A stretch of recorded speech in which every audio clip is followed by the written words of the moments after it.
आपकी अदालत में मध्य प्रदेश मुख्यमंत्री शिवराज सिंह चौहान पर आरोप है कि तेओ मुख्यमंत्री ने खुर्शी थी ચોંટી રહેવા માંગે છે। શિવરાજજી, પ્રિયંકા ગાંધીએ આ વાત કહી। એમણે કહ્યું કે 18 વર્ષથી મુખ્યમંત્રી છે, સત્તામાં છે, અને જો આટલા વર્ષો સુધી ખુરશી પર બેસી રહે કોઈ માણસ તો થોડો આળસુ થઈ જાય છે। જો આટલા વર્ષો સુધી ખુરશી પર કોઈ બેસી રહે તો લોકો એનો ચહેરો જોઈ જોઈને કંટાળી જાય છે, અને ઘણા બધા લોકો કહે છે કે ફટીગ આવી ગયો છે તમારા ચહેરા પર। હવે પ્રિયંકાજીને શું વાંધો છે મને તો ખબર નથી પડતી 18 વર્ષ માટે। હું જો મુખ્યમંત્રી છું તો પાર્ટીની ઈચ્છાથી અને જનતાના આશીર્વાદથી છું। હું તમને જણાવું છું, જ્યારે હું પહેલી વાર 2005માં મુખ્યમંત્રી બન્યો ત્યારે મને ખબર નહોતી કે હું મુખ્યમંત્રી બનવાનો છું। ભારતીય જનતા પાર્ટીની પાર્લામેન્ટરીની બોર્ડની બેઠક થઈ રહી હતી। હું દિલ્હીમાં જ સેવન પંથ પંડિત માર્ગ પર રહેતો હતો। હું મેમ્બર ઓફ પાર્લામેન્ટ હતો। ત્યારે અચાનક મારી પત્નીએ મને જગાડ્યો। હું દિવસમાં ક્યારે ઊંઘતો નથી, પણ એ ખબર નહીં સૂઈ ગયો હતો થોડી વાર માટે। તો મને જગાડ્યો ને કહ્યું કે ટીવીમાં પટ્ટી ચાલે છે કે પાર્લામેન્ટરી બોર્ડે નક્કી કર્યું છે કે તમને મુખ્યમંત્રી બનાવવામાં આવશે। મેં કહ્યું કે તું સૂઈ જા, જાગતા જતા સપનું નહીં જો। એમણે કહ્યું ના ના સાચું છે। એટલી વારમાં તો ઘરનો બેલ વાગી, મેં દરવાજો ખોલ્યો તો સામે ભૂપેન્દ્ર હડ્ડાજી ઊભા હતા, જેઓ હરિયાણાના મુખ્યમંત્રી બની ગયા હતા, પણ મારી બાજુમાં જ મેમ્બર ઓફ પાર્લામેન્ટ હતા, અને એના પહેલા તો આડોશ પડોશમાં રહેતા હતા, 7 નંબર અને 9 નંબર। તો એ મને અભિનંદન આપવા માટે પ્રથમ અભિનંદન મને હુડ્ડાજી આપ્યા કે અરે તમે મુખ્યમંત્રી બન્યા। આના પછી પાર્ટી કાર્યાલયથી અમારા સંગઠન મહામંત્રીજીનો તાત્કાલિક ફોન આવ્યો અને મને કહ્યું કે કાર્યાલય આવી જાઓ।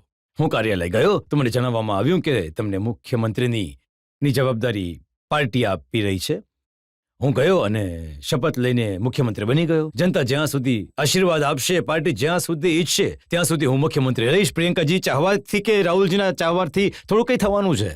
પરંતુ શિવરાજજી, પાર્ટીમાં પણ તો ઘણા બધા લોકો હશે, એમની ઈચ્છા હશે કે એ પણ મધ્યપ્રદેશના મુખ્યમંત્રી બને। ઘણા લોકો વર્ષોથી કામ કરે છે, તમે હંમેશા નોટ આઉટનું કાર્ડ બતાવી દો છો, એમને બિચારાને બેટિંગ નથી મળતી। જો અમે બધા લોકો સામૂહિક રીતે મળીને કામ કરીએ છીએ। જેને જવાબદારી આપવામાં આવે છે અમે પૂરી કરીએ છીએ। આગળ પણ જેને જવાબદારી આપવામાં આવશે એ પૂરી કરીશું અમે। એ સાચું છે કે જ્યારે કમલનાથજીની સરકાર જતી રહી અને મધ્યપ્રદેશમાં મુખ્યમંત્રી બનવાના હતા તો કેન્દ્રની ઈચ્છા એ હતી કે તમે સેન્ટરમાં આવીને મોદીજીની સરકારમાં મંત્રી બનો અને કોઈ બીજાને મુખ્યમંત્રી બનાવવામાં આવે। ને મને તો આવું ક્યારે કહેવામાં આવ્યું નથી। મને તો પાર્ટીએ જ આદેશ આપ્યો હતો કે હવે ફરીથી તમારે મુખ્યમંત્રી બનવાનું છે। પાર્ટીના આદેશથી અને પાર્ટીના નિર્ણયથી ફરીથી મેં મુખ્યમંત્રીની શપથ લીધી। પ્રધાનમંત્રીજીના આશીર્વાદ મળ્યા મને, અને પાર્ટી પ્રધાનમંત્રીજીએ તો ગુજરાતમાં આખી સરકાર બદલી નાખી, કર્ણાટકમાં મુખ્યમંત્રી બદલી નાખ્યા, તો શિવરાજસિંહ ચૌહાણ પર એવો શું પ્રેમ એમને જાગ્યો કે તમને ફરીથી બનાવી દીધા? હું એક વાત તમને જણાવું, મોદીજી અદ્ભુત અને અદ્વિતીય નેતા છે। તે કોઈ ઇન્ડિવિજ્યુઅલથી પ્રેમ નથી કરતા। આવી કોઈને ગેરસમજણ નહીં થવી જોઈએ। મને પણ ગેરસમજણ નથી કે મને પ્રેમ કરશે તો મને પ્રેમના કારણે કોઈને બનાવી દેશે। જો શ્રીમાન નરેન્દ્ર મોદીજી પ્રેમ કરે છે તો દેશને પ્રેમ કરે છે, દેશની જનતાને પ્રેમ કરે છે। 140 કરોડ ભારતવાસીઓને પ્રેમ કરે છે એ, અને એમની સેવામાં એમણે એમના આખા જીવનને સમર્પિત કર્યું છે। આટલા હાર્ડ વર્કિંગ, દિવસ રાત મહેનત કરવાવાળા કોઈ નેતા દુનિયામાં ક્યાંય જોયા છે? 24 કલાક 365 દિવસો એક જ ધૂન, હજી સારું કઈ રીતે, વધુ સારું કરીએ। એ માત્ર જે સારું કામ કરે છે દિવસ રાત, એમને જે પ્રેમ કરે છે। બાકી એમનો રાગ એવો નથી રહેતો કે નહીં તમે કંઈ નહીં કરો અને તમારા પર પ્રેમ તૂટી પડે। એમનો પ્રેમ એવો ક્યારે નથી રહેતો। એ પોતે દિવસ રાત કામ કરે છે। હવે ઘણીવાર અમને એવું લાગે છે કે જવાબદારી આપે છે, કોઈ યોજના બનાવે છે, હું કોશિશ કરું છું આઈડિયલી ઇમ્પ્લિમેન્ટ કરવાની કોશિશ કરું છું। એમણે કહ્યું સ્વચ્છતા ભારત, અમે મહેનત કરી। હું આખા મધ્યપ્રદેશમાં ફર્યો અને મધ્યપ્રદેશ આજે સ્વચ્છતામાં નંબર 1 પર રાજ્ય છે। એમણે કહ્યું પાણી બચાવ, જળ સંરક્ષણમાં પણ આજે મધ્યપ્રદેશ નંબર 1 રાજ્ય છે। તેઓ સ્માર્ટ સિટીની યોજના લાવ્યા, સ્માર્ટ સિટીમાં પણ મધ્યપ્રદેશ આજે નંબર 1 રાજ્ય છે। એમણે કહ્યું સ્ટ્રીટ વેન્ડર યોજના અમે ઇમ્પ્લિમેન્ટ કરી, નંબર 1 છે અમે। મધ્યપ્રદેશ ડઝનો યોજનાઓમાં પ્રધાનમંત્રીની નંબર 1 છે, અને નંબર 1 પર હોવા બાદ પણ જ્યારે અમને એ લાગે છે કે અમે તો સારું કરી દીધું, હવે તો પ્રધાનમંત્રીજી ઘણી શાબાશી આપશે, પણ જ્યારે વાત કરીએ છીએ તો કહે છે કે હા આ તો થઈ ગયું, પણ હજી 4 વસ્તુ થઈ હોત તો વધારે સારું થઈ જાત. કામની એટલી ભૂખ છે એમને, હજી કરો હજી કરો હજી કરો હજી કરો. ક્યારે જેને આપણે કહીએ છીએ ને કે નહીં નહીં પૂરું થઈ ગયું, હજી વધારે સારું, ભારત આગળ વધે, કેવી રીતે આગળ વધે, કેવી રીતે હજી સારું કરી તો શકીએ. એમની સરકારમાં મંત્રી હોવું કે એમના રાજ્યમાં ચીફ મિનિસ્ટર હોવું તો મુસીબતનું કામ છે. મુસીબતનો નહીં, આનંદનો વિષય છે આ, એટલા માટે કે અમે અમારું સર્વસ્વ આપવાની કોશિશ કરીએ છીએ અને એ પણ સર્વશ્રેષ્ઠ આપે છે અને લોકોથી સર્વશ્રેષ્ઠ લેવાનો પ્રયાસ કરે છે. એટલે આપણો દેશ જે ક્યારે પાછળ રહી ગયો હતો, 9 વર્ષમાં દેશ બદલાઈ ગયો. રજતજી, આ ગર્વ થાય છે. આ હું કહેવા માટે નથી કહેતો, એટલે હું નથી કહેતો કે અમારી પાર્ટીથી આવે છે. જુઓ, એ તો દેશના નેતા છે અને દેશમાં એમણે પોતાની કર્તવ્યનિષ્ઠાથી, પોતાના પરિશ્રમથી, પોતાની બુદ્ધિમત્તાથી એમણે આ મુકામ હાસિલ કર્યો છે કે આજે નરેન્દ્ર મોદીજી દુનિયાના લીડર છે, દુનિયાના સર્વાધિક લોકપ્રિય નેતા, અને વિશ્વ આજે એમની પાછળ ઊભું છે. ઘણા મુદ્દા પર તેઓ દુનિયાનું નેતૃત્વ કરી રહ્યા છે. આપણને તો એમના માટે ગર્વ થાય છે. અને જ્યારે પ્રધાનમંત્રી શ્રીમાન નરેન્દ્ર મોદી દુનિયાના દેશ, મોટા મોટા દેશ સર્વોચ્ચ સન્માન આપે છે તો એ સન્માન 140 કરોડ ભારતવાસીઓનું હોય છે અને છાતી ગર્વથી પહોળી થઈ જાય છે. તમે જુઓ, આવા અદ્ભુત પ્રધાનમંત્રી કશે જોયા છે? રશિયા હોય, અમેરિકા હોય, બંને લલચાયેલા રહે છે. એ અમેરિકા જેને મુખ્યમંત્રી રહેતા વિઝા આપવા માટે ના પાડી હતી, વ્હાઇટ હાઉસમાં રેડ કાર્પેટ પાથરે છે અને રાષ્ટ્રપતિ દંપતી પલકો બિછાવીને ઊભા રહે છે અને આપણા તમામ ભારતવાસીની છાતી ગર્વથી ફૂલે છે. એ પ્રધાનમંત્રી, રશિયા અને યુક્રેનનું યુદ્ધ થાય અને આપણા બાળકો ફસાઈ જાય, બાળકો કઈ રીતે નીકળીને આવશે? એક ફોન રશિયાના રાષ્ટ્રપતિને જાય છે, એક યુક્રેનના રાષ્ટ્રપતિને જાય છે અને કહી દે છે કે તિરંગો લઈને અમારા બાળકો નીકળશે ત્યારે યુદ્ધ વિરામ થઈ જાય, જેથી અમારા બાળકો સુરક્ષિત નીકળી જાય. ભારતના બાળકો તિરંગા હાથમાં લઈને નીકળે છે, રશિયાની તોપો પણ બંધ થઈ જાય છે, યુક્રેન પણ અટકી જાય છે અને આપણા બાળકો ભારત માતાની જય કહીને બહાર નીકળી આવે છે. પાછળ બાંગ્લાદેશ વાળા પણ આવી જાય છે. આ પ્રધાનમંત્રી છે.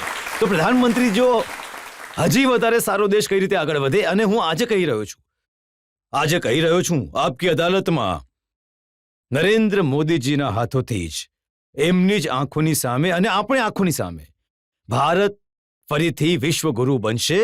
કોઈ રોકી નહીં શકે. એક નરેન્દ્રએ 100 વર્ષ પહેલા કહ્યું હતું, સ્વામી વિવેકાનંદજી 100 વર્ષ પહેલા કહ્યું હતું, એમણે કહ્યું હતું, મહાનિશાનો અંત નિકટ છે, સુદીર્ઘ રજની સમાપ્ત હોએ જાન પડતી હૈ. જે આંધળા છે એ જોઈ નથી શકતા, જે બહેરા છે એ સાંભળી નથી શકતા, પણ હું સ્પષ્ટ રૂપથી જોઈ રહ્યો છું. ભારત માતા ફરીથી એકવાર આળસ મળીને ઊભા થઈ રહ્યા છે અને વિશ્વગુરુના પદ પર વિરાજમાન થઈ રહી છે. એક નરેન્દ્રએ કહ્યું હતું, સ્વામી વિવેકાનંદજીએ, બીજા નરેન્દ્રના હાથોથી આ પૂરું થઈ જશે. શિવરાજજી, આ સમયે તો તમારી સામે એક પડકાર છે મધ્યપ્રદેશની ચૂંટણીનો. તો શું આ ચૂંટણી પણ પ્રધાનમંત્રી મોદીના નામ પર, એમના કામ પર લડવામાં આવશે? જો મોદીજીને આખો દેશ શ્રદ્ધાથી જુએ છે, એમની પાછળ ઊભો છે. મોદીજી તો દરેક જગ્યાએ છે, આખા દેશમાં છે, મધ્યપ્રદેશમાં પણ છે, મધ્યપ્રદેશમાં પણ મોદીજી છે. પણ મધ્યપ્રદેશમાં તમારી પાર્ટીનું શું કરશો? કહેવાય છે કે ત્યાં 3 પ્રકારના લોકો છે, એક નારાજ, એક મહારાજ અને એક શિવરાજ. જે સમસ્યા કોંગ્રેસની એ છે કે જ્યારે અમે મળીને કામ કરીએ છીએ તો એમની રાતોની ઊંઘ ઉડી જાય છે.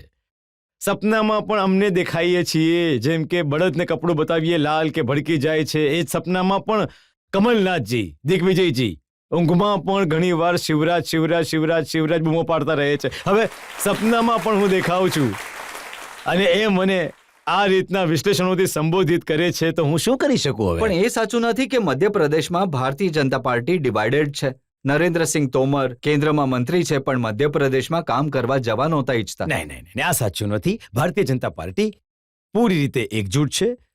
સિંધિયાજી સાથે જે લોકો આવ્યા છે એ દૂધમાં જેમ સાકર મળીને એક થઈ જાય છે ને, ભારતીય જનતા પાર્ટીમાં એક રસ થઈ ગયા છે અને અમેને એ કહેતા આનંદ અને પ્રસન્નતા થાય છે કે અમે બધા મળીને કામ કરીએ છીએ. હા, એટલું જરૂર છે કે કામ કરવાની રીત બાબતો બધી દરેક વ્યક્તિમાં અલગ હોય છે. બે ભાઈઓ પણ કવડછોલી એક સમાન નથી હોતી. આપણે ત્યાં કહેવત છે કે મુંડે મુંડે મતિર ભિન્ન, અલગ અલગ તરીકાના વિચાર બધાના હોય છે. આપણે ત્યાં એ પણ કહેવત છે કે એકમ સદ વિપ્ર બહુધા વદંતી, સત્ય એક છે કે અલગ અલગ રીતે લોકો કહી દે છે. તો કામ કરવાની રીત થોડી અલગ હોઈ શકે છે, પણ કામ બધા કરે છે. સિદ્ધિયાજીના મનમાં ક્યારેક ક્યારેક ઈચ્છા થતી હશે કે હું પણ મુખ્યમંત્રી બની જાઉં. કેમ નહીં થવી જોઈએ? કોઈના મનમાં પણ ઈચ્છા થવી પણ ખરાબ તમે વાત બનવા નથી નથી. દેતા ને. એ તો પાર્ટી બનાવશે, જનતા બનાવશે. અમે પણ બધા મળીને કોઈક તો ટ્રીક હશે તમારી પાસે કે 18 વર્ષથી મુખ્યમંત્રી બનેલા છો અને આ વખતે ફરી તમારા નામ પર ચૂંટણી લડાઈ રહી છે. તો એ જે સિક્રેટ છે એ જણાવી દો. નહીં, આ કોઈ સિક્રેટ નથી. ખૂબ મહેનત કરો, કામ કરો, કરતા રહો. અને એક વાત, બધાને પ્રેમ આપો, પ્રેમ કરો, આદર આપો.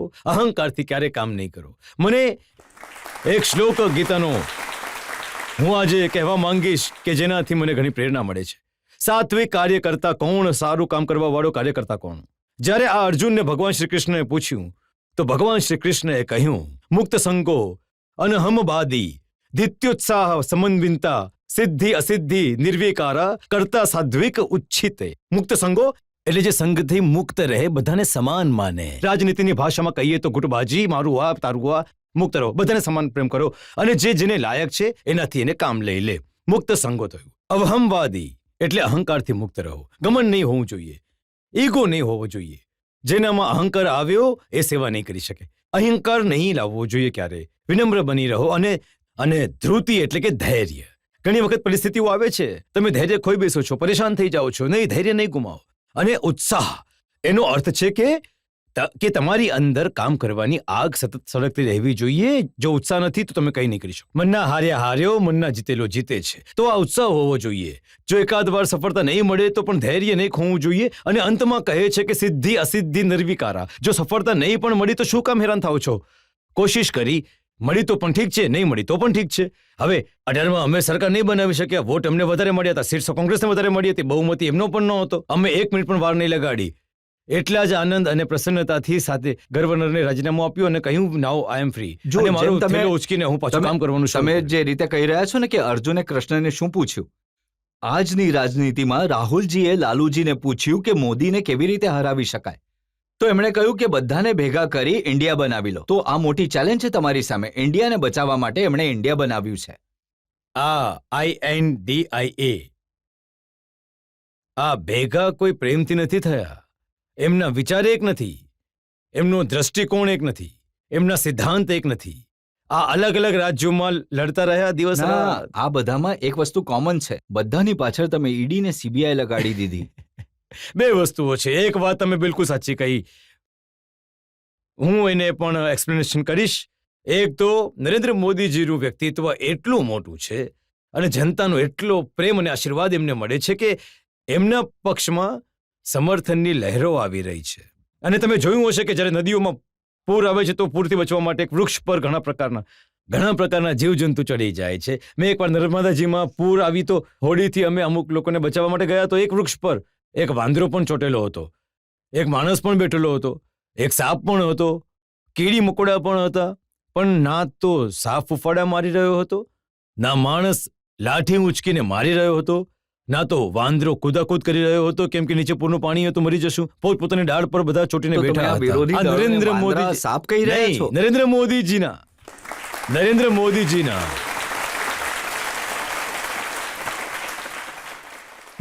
મોદીજીના સમર્થનની એવી પૂર છે દેશમાં કે આ બધા આપણા દેશમાં જે એક રીતનું ઉદાહરણ આપી રહ્યો છું કે જેમ આ લોકો બેસી જતા હતા, એક જ વૃક્ષ પર ચડી ગયા. વિચારોના કારણે નથી ચડ્યા. અને બીજી વાત, ભારતીય રાજનીતિમાં પહેલા ચાલતું હતું કે નેતા કંઈ પણ પાપ કરી લે, કરપ્શન, ભ્રષ્ટાચાર કંઈ પણ કરે, અંતમાં સજા બજા નથી થતી, બચી જાય છે. નરેન્દ્ર મોદીજીએ કહ્યું, ના ખાઈશ ના ખાવા દઈશ, અને ગડબડ કરવા વાળાઓને છોડીશ નહીં. કોઈ કયા ખાનદાનથી આવ્યા છે એની ચિંતા કર્યા વગર જેણે ગડબડ કરી એના વિરુદ્ધ કાર્યવાહી થશે. તો હવે કાર્યવાહીથી પણ ડર લાગી રહ્યો છે. હવે ભ્રષ્ટાચાર નહીં ચાલે, બેઈમાની નહીં ચાલે. એટલે હવે કાર્યવાહી થાય છે તો ગભરાયેલા રહે છે કે માર્યા જશું બધા, અને એટલે બધા ભેગા થઈ ગયા છે. શિવરાજજી, ચૂંટણી તમારી સામે છે અને બધા વિરોધી દળ એક સાથે મળીને લડી રહ્યા છે. તો મામાને સ્પર્ધા આપવા માટે એક દિલ્હીથી કાકા ત્યાં ગયા છે. એમની કોઈ અસર થશે? જો મામાનો સંબંધ છે આત્મીયતાનો સંબંધ. જ્યારે મેં દીકરીને લાડલી લક્ષ્મી બનાવી તો પહેલા નાની નાની દીકરીઓએ મને મામા કહેવાનું શરૂ કર્યું. પછી આપણા દીકરા દીકરીઓએ સાથે મારા ઘણા સ્નેહના સંબંધ છે. હંમેશા એમને મળ્યું છું તો દીકરાઓએ પણ મને પછી મામા કહેવાનું શરૂ કર્યું. પણ પછી તો હવે એવી હાલત થઈ ગઈ છે કે વડીલો પણ મને મામા જ કહીને બોલાવે. હું મામા છું, પણ આ પ્રેમને કારણે, સ્નેહને કારણે, આત્મીયતાને કારણે. કેજરીવાલજીએ કહ્યું હવે કાકા આવી ગયા છે અહીંયા. તો એમ જ જતા કોઈ કાકા થોડી બની જાય છે. કાકા કેજરીવાલ એને માટે ઘણું બધું કરવું પડે છે. આ બનાવટી સંબંધો જોડવાથી કામ નહીં ચાલે. જનતામાંથી કોઈ લોકો સવાલ પૂછવા ઈચ્છે છે? તમારી વાઈફ તમારી સાથે દરેક પ્રસંગે દેખાય છે અને એક્ટિવલી ભાગ પણ લે છે. તો હું એ જાણવા ઈચ્છું છું કે તમારા લવ મેરેજ થયા હતા કે અરેન્જ મેરેજ? અરેન્જ મેરેજ તો અરેન્જ થયા હતા. પહેલા મારા પિતાજીએ કહ્યું કે હવે લગ્ન કરવાના છે. તો પહેલા તો હું પૂરા જોશથી કામમાં લાગેલો હતો. તો મેં કહ્યું કે શું કરીશું લગ્ન કરીને, કામમાં આટલા લાગેલા છીએ. પણ એ નક્કી થયું કે લગ્ન કરવાના છે. તો પરિવારના લોકોએ જોયું, એકવાર મેં પણ જોઈ, લગ્ન થઈ ગયા. પણ ભારતીય સંસ્કૃતિમાં પતિ અને પત્ની આપણા જે સંસ્કાર છે, કોન્ટ્રાક્ટ નથી, સમજૂતી નથી. પશ્ચિમમાં તો કોન્ટ્રાક્ટ છે, જ્યાં સુધી બન્યું તો સાથે, તૂટ્યું તો પછી તું તારા રસ્તે હું મારા રસ્તે. પણ ભારતમાં સંસ્કાર છે, પવિત્ર આત્માઓનું બંધન છે, જન્મો જન્મનો સાથ છે. અને જ્યારે જન્મો જન્મનો સાથ હોય છે તો એને એ જ પવિત્રતાની સાથે આપણે નિભાવીએ પણ છીએ. આમ તો વ્યસ્ત તો આટલું રહું છું કે નવરાશની પડો નથી મળતી. પણ જ્યારે પણ ક્યાંક જઈએ છીએ સરકારી કામો સિવાય, તો મારી કોશિશ રહે છે કે અમે બંને સાથે જઈએ, મંદિરમાં પૂજા કરવા જઈએ, બાકી ધાર્મિક આયોજનમાં જઈએ. અમે સાથે રહીએ છીએ. અને હું હંમેશા માનું છું કે પતિએ પત્નીને પણ બરાબર આદર આપવો જોઈએ. બંને સમાન છે અને એકબીજાના પૂરક છે. એકબીજાની ઇજ્જત કરવી જોઈએ. ત્યારે ગૃહસ્થીની ગાડી પણ ઠીક ચાલે છે અને ત્યારે બાળકોના સંસ્કાર પણ ઠીક રહે છે. આ ભારતીય વિચારધારા છે.